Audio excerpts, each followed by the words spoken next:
அருள்மிகு 18ஆம் படி கருப்பண்ணசாமி பக்தர்கள் அனைவருக்கும் வணக்கம்.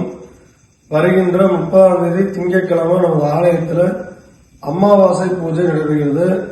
அன்றைக்கு அருள்வாள் மீது நின்று அருள்வாக்கு சொல்லப்படும். குழந்தை இல்லாதவங்க கணவன் மணி 20 வந்து கலந்துக்கங்க.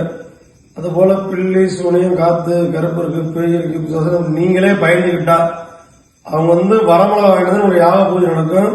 அந்த பூஜையில அவங்களோட வேண்டுதல் நல்லா வேண்டுபட்டா கட்டாயம் நிஜமானவே பிள்ளை சுனி ஏவடைய பாதிப்பு இருந்தாலும் தீரும் அப்படிங்கிறது கருப்பண்ணசாமி காளியோட அருள்வாக்கு.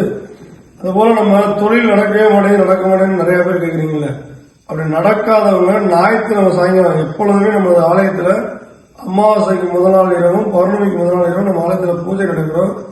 அதனால இந்த மாதமும் ஞாயிற்றுக்கிழமை 6 மணிக்கு சாயங்காலம் தொழில் தடை அந்த மாதிரி முன்னேற்றங்களுக்காக கருப்பண்ணசாமிக்கு சிறப்பான பூஜை நடைபெறும். அந்த பூஜையில ஆண்கள் மட்டும்தான் கலந்துக்க முடியும். அப்படி ஆண்கள் கலந்துக்கிற மாதிரி தான் முதல் நாள் ஞாயிற்றுக்கிழமையே ஒரு 5 மணிக்கு நம்ம ஆலயத்துக்கு வந்துருங்க. அந்த பூஜையில கலந்து கட்டாயம் நம்ம வேண்டுதல் எதுவாக இருந்தாலும் நிறைவேறும். அதுபோல நமது ஆலயம் கரூர் மாவட்டம் காணியாரம்பட்டி அருகில் இருக்கு. வர்றவங்க ஆலயத்துக்கு போன் பண்ணி அட்ரஸ் கரெக்டா கேட்டு கோயிலுக்கு வாங்க. அனைவருக்கும் நன்றி.